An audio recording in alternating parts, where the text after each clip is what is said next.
Welcome to CEO Conversations, the private practice podcast. I'm your host, Brandy Mabra. This is your one-stop shop to learn the business side of your practice on a deeper level.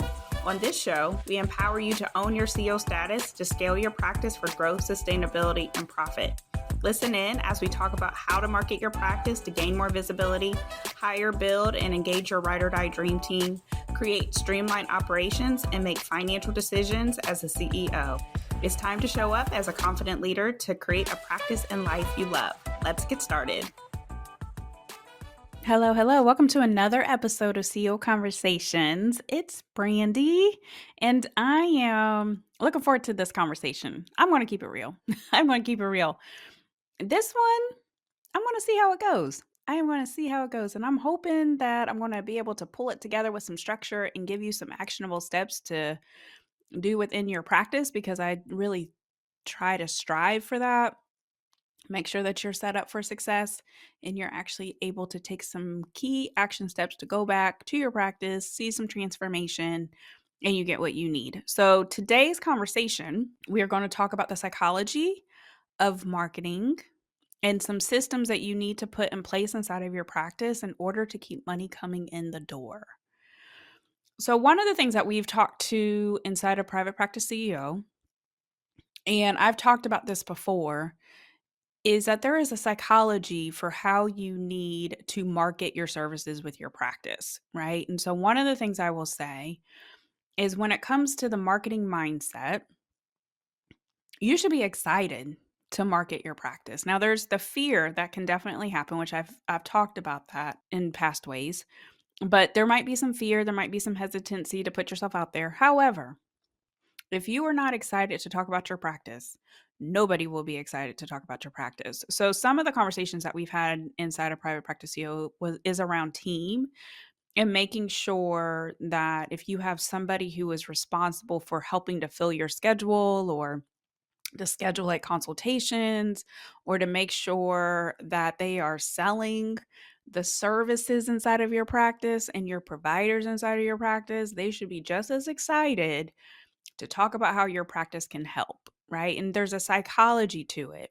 Now, the purpose of this episode is we're going to talk about external marketing and internal marketing because they are one and the same. So this is where the systems part comes into play. But I really want to dive into like when we're thinking about marketing and sales inside of healthcare, because usually they're not one and the same. But there is a trend, there is a very good trend of recognizing you do have to sell. Your team needs to learn how to sell. Your providers need to be comfortable with selling. And just because we're in healthcare doesn't mean that there's no sales that's involved, right? So when we think about sales, the instant thing that comes to mind always usually, and even any type of sales seminar, or maybe what you've seen on social media, is like the salesy carsman who is just dirty, or, maybe you've sat through, like I remember years and years ago, we sat through like a timeshare presentation and that sales, oh my, like just the high pressure sales of, I just feel so uncomfortable with this. And I think everybody's had that bad sales experience or that sales experience that just leaves a dirty taste in your mouth. That's not what we're talking about. However, there is a psychology to it. And so, for all the mental health professionals that are listening to this, you know that there is a psychology, there's an emotional side of why we make decisions to open up our pocketbooks and why we do not. And so, when we're diving into this information, I want us to look at things from a different perspective because it's important. This is important for you to recognize. It's important even as you're training up your team. One of the conversations that me and one of my clients had, and this was like in our Slack channel because there's always different types of topics that we're talking about, was even making sure that one of the positions that she's hiring for, that person even has some type of sales experience. So it's important for you to understand that this is today's world, right? And so specifically today's world, because I know that there are practice owners who are struggling to fill their schedules, who would say like a couple years ago, like, oh, it was so easy. I know the flip side, there are practice owners who have jammed packed schedules and they can't hire providers fast enough. And so it's all over the board, right? And then it depends on the state too, because some states it's easier, some states it's harder, just depending on what's happening. Regardless of the boat that you're sitting in, you always have to market. You really do. Like, it has to be a continuous thing. Now, your call to action might be different when you're marketing, but you still have to make sure that you are top of mind, that you are putting yourself out there, and that people know that your practice exists. And that is just marketing 101 at the bare bones of it. So, let me talk about some trends. I want to start there first, and why it's important for us to have these conversations is I remember I was working for, I'm not going to say which payer it was, but for a global healthcare payer, and working specifically with a very, very large hospital system. And so my job was to go in there as a consultant, work with the C suite, and to make sure that they were set up for success to serve their patients in the best way possible. There were certain tests that needed to be done. There were certain things that they needed to do from a population health standpoint, like all these things. And one of the things that we had to implement was not so much saying, hey, you need to go and get this test, or hey, you need to go and get this, see this provider. It was the why, the emotional reason, and tapping into the emotional reason of why. And this is where they started to talk to not so much the doing, but the psychology of it, the sales of it to the patient. So when we're thinking about marketing, that's why like marketing and sales are closely connected. And more times than not, there's people when it comes to business whose expertise is like marketing and sales. Like they're great. They can go out, they can market, they're comfortable. They can, definitely put themselves out in front of people. It just is natural for them. That's their natural skill set. Usually those folks go into marketing or have a marketing background. And then you have folks who are more or less like comfortable with the backside, the behind the scenes, the background of the business. And so that's where maybe like the operations comes into play, or how they lead. It's not so much forward and outward facing, right?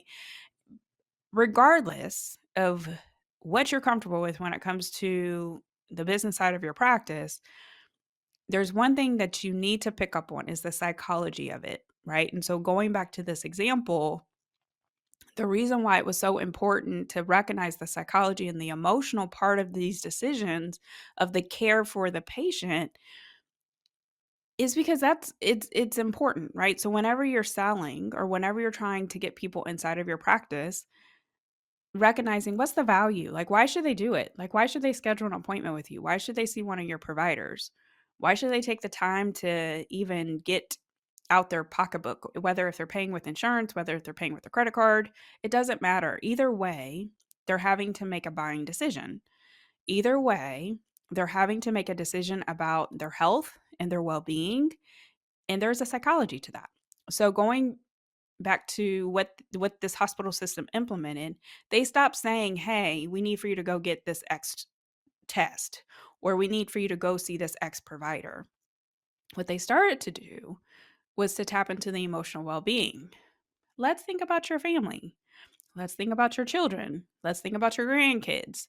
Let's think about your life. Let's think about what you're going to get on the other side of this test, or when you see this provider, right? What's the transformation going to be? So when we're thinking about sales, and if you've taken any kind of sales training at all, you always speak to the transformation, you speak to the benefits of making the decision. You don't talk about the details that go into it. So you don't say, "Oh, we're going to schedule you for this consultation." They don't care. Like the person doesn't care. "Oh, we're going to schedule you for this test." They don't care. What they do care about is, what's the benefit of this test? What's the benefit of this consultation? Why do I need to do this? And what's in it for me, and what is going to happen on the other side of me making this decision? Right? So people pay with two things. So even if it's not insurance, and they owe nothing except for their insurance card, let's say that insurance is going to pay for the whole thing, they're still paying with their time, right? So at the end of the day, like some people will say, "Oh, it's easier if you take insurance." People still have to pay with something. They're paying with their energy, they're paying with their time. Or if it's like self-pay, or they have a deductible or a copay, then they are now paying with a monetary version of money. But regardless, people are still paying. So you still have to speak to the same thing. That's why when we're thinking about your team and who's having these types of sales conversations throughout the practice, it's important for you to recognize and to pay attention to how comfortable are they talking to the benefits of why they need for the patient to do what they need for the patient to do, right? And so there's a psychology to it that you have to bring into the business. And regardless of specialty, it's important because we're every specialty, every healthcare setting, you're going to have to sell something like you just are. And in today's times where people are shopping around, people are being more picky, people are having to make decisions between their health and maybe buying something that feels just as big of a priority. So you have to paint this picture of what's on the other side of it. And your team has to be comfortable painting this picture of what's on the other side of it. So there's ways that we can market externally and ways that we can market internally in order to make sure that we're still helping people, in order to make sure that we're still having the right types of conversations, and in order to make sure that we're continuously getting money in the door outside of just marketing tactics. So I know anytime we're in the space, what we'll see and what I've talked to is marketing tactics. Post on social media, like external marketing, write a blog, pitch yourself for a podcast, get published. We had a PR expert come in and talk all about like get on TV, get on the Today Show, write a book.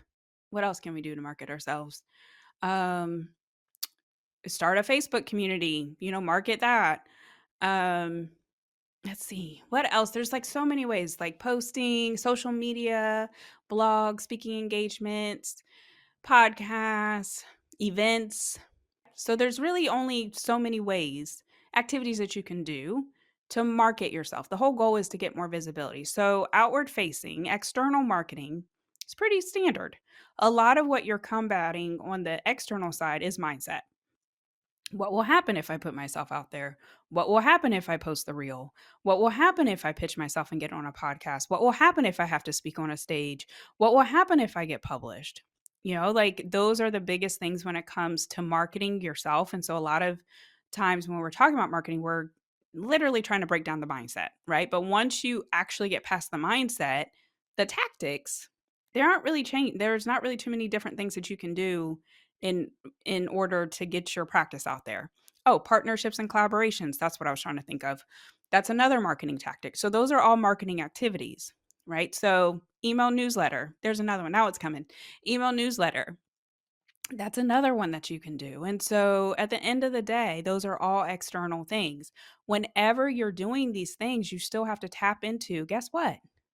The psychology of the marketing activity, right? So it's important for you to understand when you are speaking at an event or if you are talking about a partnership and collaboration, if you are posting a reel, you have to think about the psychology of it. What is the person going to get from watching this? What is the person going to get from listening to this? What is the person going to get from participating in this? Like all of it is about what is in it for me, right? So that's the external part of it. So when you're talking about benefits, what's the benefit? Like what benefit are they getting? What's the transformation going to be? And so that's one situation. When we're thinking about internal, this becomes very important and I don't know if it's talked about enough, but internally, once you get people inside of your doors, a lot of times the thought process is like, "Oh, they've already become a patient. Oh, I don't have to do anything else." Right? They're already inside the practice. They're a client. I see them every week, or I see them once a year, or I see them every 6 months, or I see them every 3 months. However, do not think for 1 second that that person is potentially not shopping around, that person is deciding, do I want to go to that appointment today?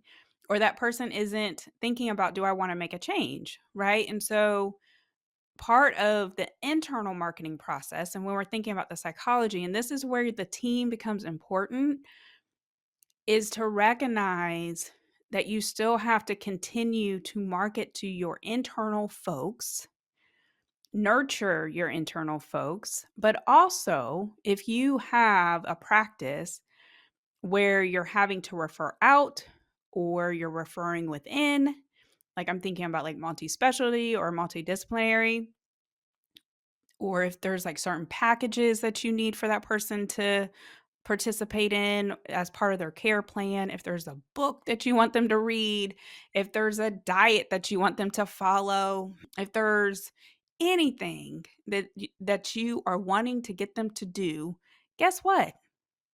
You're going to have to market to them, and you're going to have to tap into the psychology of why do they need to do that, right? And so this starts to fall through the cracks, or like money starts to fall through the cracks when this isn't done well, because you didn't sell your patient or your client on the decision for what the next step is, and didn't paint the picture in a way for them to understand, like, this is why I need to do this, right? So for example, let's say that you see a patient, one of your providers sees a patient, and they are going through their care plan, and you need for them, as part of the care plan, there might be a different provider that you have within the practice, and you think that it would be a really great way for them to enhance their care if they were to see this provider to do a certain test. I'm just throwing a scenario out here to try to paint this picture. So you have a provider who's not comfortable, who doesn't really paint the picture. They just kind of say, well, I think it would be good for you to see so and so. And, so I'll just go ahead and have the person schedule you for that. And I'll see you back here in 6 months. Or it could go, well, I think it would be really good if we went ahead and had another appointment, but I'm just going to go ahead and have that scheduled for you. But I think I think it would just be good for you. So I'll just go ahead and have that scheduled. Like, it's just a very, very cut and dry type conversation, very robotic. There's no emotion. So let's talk about what happens during this conversation. First of all, if you're talking at the patient, they're just kind of like, oh, okay, well, this doesn't really sound urgent, especially if they're a busy professional, or if they have a lot of priorities, or if they're old and they're having a hard time getting to appointments, or if there's anything that's happening within their personal life, then that person who's ever supposed to schedule that appointment, if they don't sell it, if the person says, well, I think I'm just going to call back and schedule. Oh, okay, no problem. And then they just let them walk out the door. Or if there's something that, like, if there's a next step where if they're supposed to buy something, because I know some of the practice owners who are listening to this have like memberships and different products and different things that can help enhance the care. Well, if you just say, well, I think that this would be good for you, and I'll just give you this pamphlet of information right here, and I'll just send it to you, or I'll just have my assistant give you this booklet and just kind of pass it off. And then that team member gets the handoff for that conversation, and that patient doesn't understand why, or what's the benefit, or what's the emotional being for why I need to take this course or be part of this membership or do this test or see this provider or schedule the next appointment, then there's no priority. Like, there's no reason for them to do any of this, right? And so when we're thinking about the psychology of internal marketing, you have to train up your team, and you have to get your team comfortable, not so much just going through the robotics of yes or no, or this is what the step is, but why do they need to take the step? So going back to that same example with the provider, oh, Miss Smith, we have an amazing new service that we're just providing. I think that it would be a really great opportunity for you to be part of this service, or for you to go and get this test, because you are going to get X, Y, and Z from it. And I think that it would be amazing for you. And I know that you like to do walking every day. Well, this test is actually going to help you be able to make sure that you can go outside and walk every single day. So I would love for us to go ahead and get you set up for that next week. So what I'm going to do is I'm going to have my assistant schedule you for this appointment, because I know that at the end of the day, your goal is to be able to go outside and walk for 60 minutes every day, and I know that this is gonna help you. So let's go ahead and get you scheduled. How does that sound? Oh, I think that sounds great. So you can see there's a difference between how that conversation went, where you're just saying, like, "Oh, let's go ahead and to see you back next week. I'm just gonna have my assistant schedule you," compared to talking to what is the actual pain point of your patient? Why do they need to do what you want them to do? And what's in it for them to move forward, right? And so at again, in every single specialty, there is some way that this conversation is happening in real time and you just don't know about it. You don't know about it until revenue drops, appointments aren't full, and you finally see something's wrong. Compared to if you're coming from a proactive approach, then you are in a place where you recognize, like, oh, we have to get a certain amount of tests scheduled because this is just best practice when it comes to care. So I'm not saying that you need to sell people on care that makes no sense for what they need for good quality care, but you do need to have it make sense, right, for them because at the end of the day, our job is to make sure that patients are getting the best care possible, regardless. And so with that, there's the reason why. Like, there's always the reason why, but you have to be comfortable with it, and then your providers and your admin teams have to be comfortable with it. So another scenario that this happens is where someone calls and they wanna schedule an appointment, and this happens, we just talked about this inside of Private Practice CEO. So, someone calls, they wanna schedule an appointment. They wanna schedule a consultation, and the person who either gets the email or answers the phone is like, "Oh, okay, well, I can get you scheduled." And then the person says, "Well, do you take Blue Cross Blue Shield?" "No, we don't take Blue Cross Blue Shield." "Oh, okay. Well, I'll just call someone else." And that's the end of the conversation. Or it would be, "Oh, okay. Will you take Blue Cross Blue Shield?" "Yeah, yeah, we take Blue Cross Blue Shield." "Okay. Well, I really want to get in this week." "Oh, well, we don't have any appointments this week. I can get you in next week." "Oh, no, it's okay. I'll just call someplace else." Like, there's different types of scenarios where this applies. So I want you to think about as you're listening to this, where is this at in your practice and where does that happen?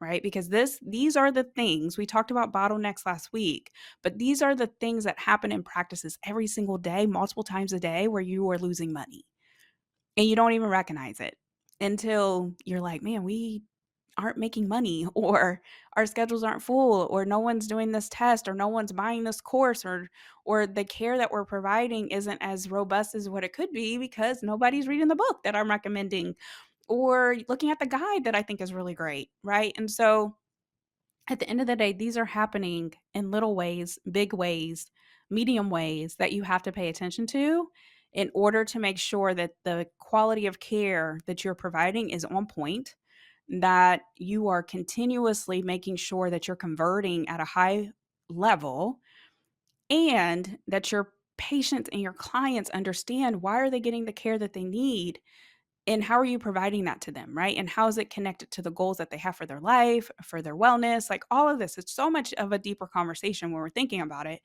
And because practices can either be very busy or you're just trying to get through the day or your team is just trying to get through the day, these special opportunities get missed, right? And so this is why when we're talking about metrics and key performance indicators and making sure that people understand goals and people understand the mission and vision of the practice and have the clarity and that you're excited about your practice and that you're actually talking about your practice and you're actually talking about the services that you provide within your practice and that your team is excited about the practice and your team understands, why it's important for them to talk to the patient and to dig a little bit deeper for why they need to take that next step. And it's a skill set, but it all starts with you and how you're training up your team, right? And so when we're thinking about these key moments of where you can have a patient continue to be serviced within your practice or can continue to look at you as like my life is different because I was part of that practice and so I'm going to refer everyone that I know back to that practice. This is the key opportunities where you can do that, right? Where you can make a change because you just got the person to take that next step. And it's a skill set, but there's a psychology around it, and I don't think that people talk about it enough. And so it's important for you to understand to look at things a little bit different. So when we're talking about marketing, it's so much deeper than just, oh, let me go ahead and post on social media or let me go ahead and be part of this event. And I even with the clients that we work with, like we help them market, we give them marketing tools, we make sure that they're set up for success. But also, I know that each of my clients also listen to this podcast. And so making sure that we're doing a better job of the psychology of things and that our team is doing a better job of the psychology of things, right? Explaining the why.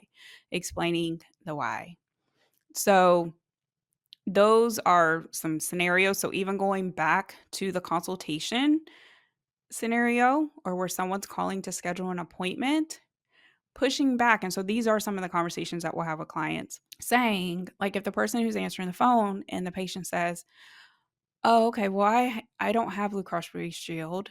And instead of allowing that person to hang up, then talking to like, "Oh, okay, well, okay, great, no problem. You don't have Blue Cross Blue Shield, or we don't take Blue Cross Blue Shield. No problem, no problem. We can still continue to see you, and this is how.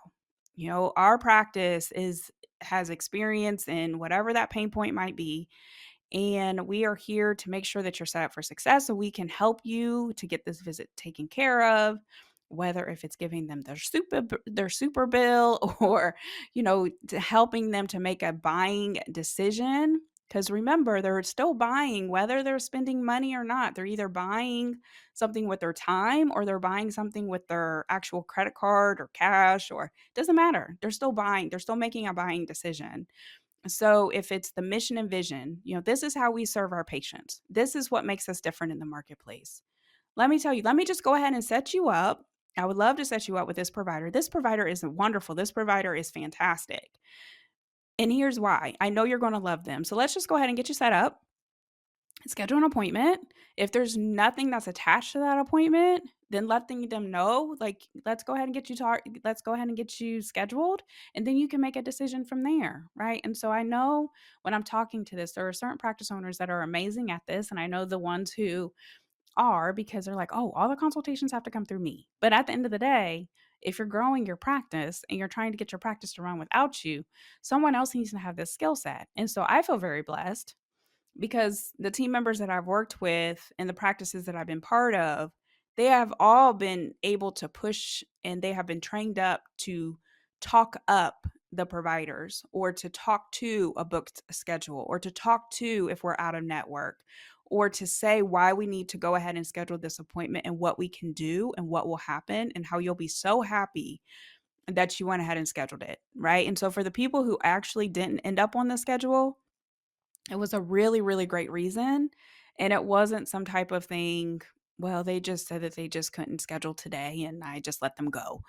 And so there's scripts that you can provide. There are definitely having deeper conversations, but one of the things that you have to make sure that each person in your practice, especially if they're going to be having these types of conversations, are they comfortable speaking to an objection? Are they comfortable if a patient pushes back? Are they comfortable with having a real conversation to help somebody make a decision about their care? Are they able to partner with the patient about their care?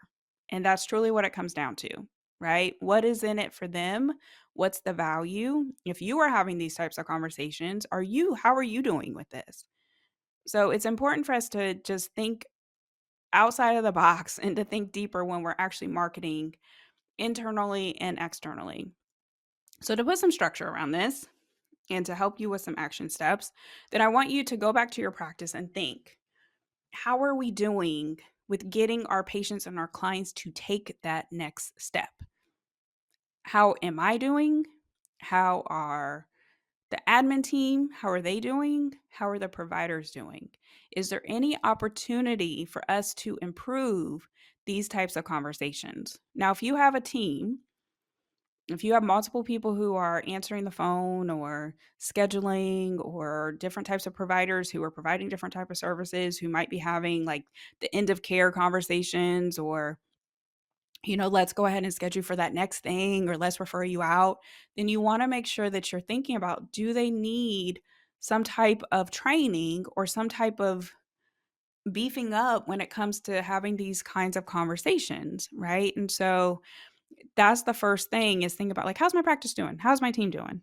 The second thing is to think about your actual marketing tactics, right? So when you are putting things out into external marketing, how are you talking? If you are speaking, if you're putting out a blog, if you are um, just publication, like anything where you're putting the practice out there and you're letting people know this is how we help, what does that look like?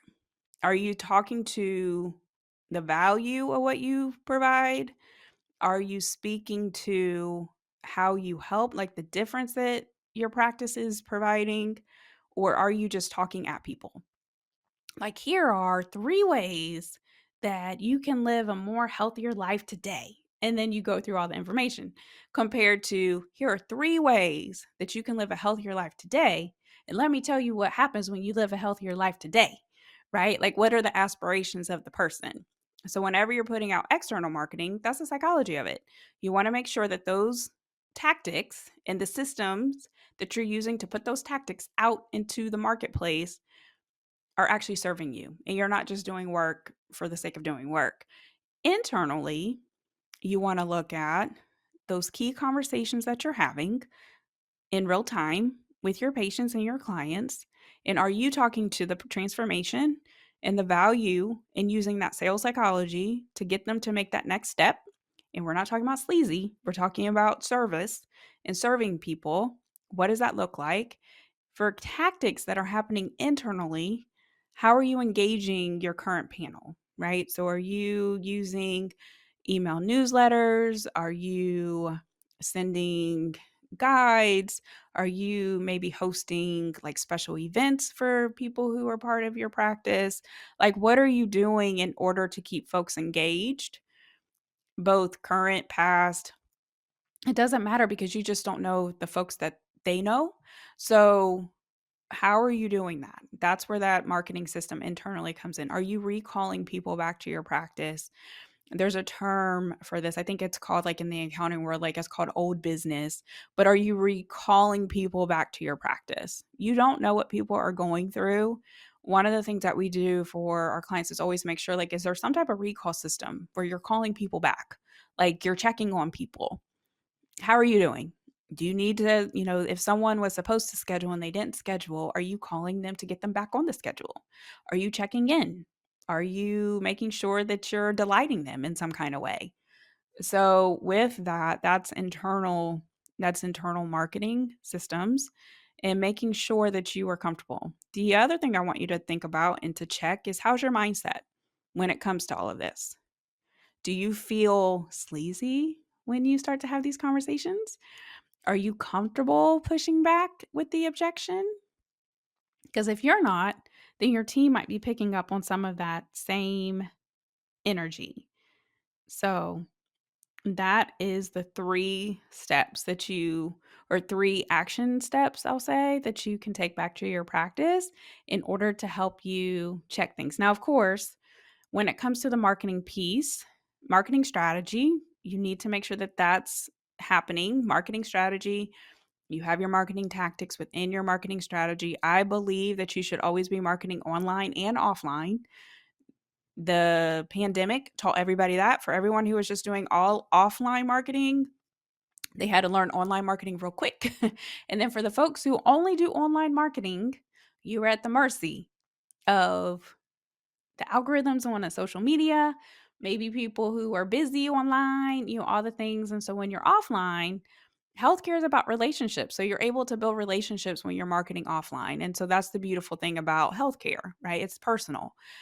And so when you have both and you're doing the best of both worlds, that's where the magic happens. So that's externally. Internally, always making sure that you're top of mind, that people know that you are a choice. And even if you are full, you still want to make sure that people think about you in case they're in a room with a conversation with their friend or they're some random person that they met and this person starts talking about a problem and they can say, "Oh, you need to go to my practice." Right? So a lot of this is purposeful, fruitful for why you need to do it. but you have to make sure that you're keeping it as a system and consistent as well. So that is today's conversation. I hope that this made sense and I was able to pull it all together. If not, then look in the show notes because there are multiple ways that you can work with me. If you're like, I probably need some help with this, then definitely. So, Private Practice CEO, we're enrolling inside of Private Practice CEO. So that is the CEO School for Private Practice Owners, where we focus on the business side of your practice and making sure that you're set up when it comes to your team, your operations, your workflows, processes, systems, and then making sure that you're comfortable making financial decisions as a CEO. So that is all of Private Practice CEO. And then, of course, if you need some additional support, you can just go ahead and see the show notes for the link in order to apply, and we can talk through whether or not Private Practice CEO would be a good fit. If not, then just keep on listening to this podcast, and I will talk to you soon.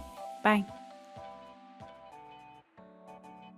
Thanks for listening today. I hope you enjoyed the episode and it empowers you as the CEO of your practice. If you enjoyed the podcast, please make sure you subscribe, share the message, and leave a review. If you want more information and support in growing and scaling your practice, click the link in the show notes to take advantage of our free resources or apply to work with me directly. Thanks again, and I'll see you next time.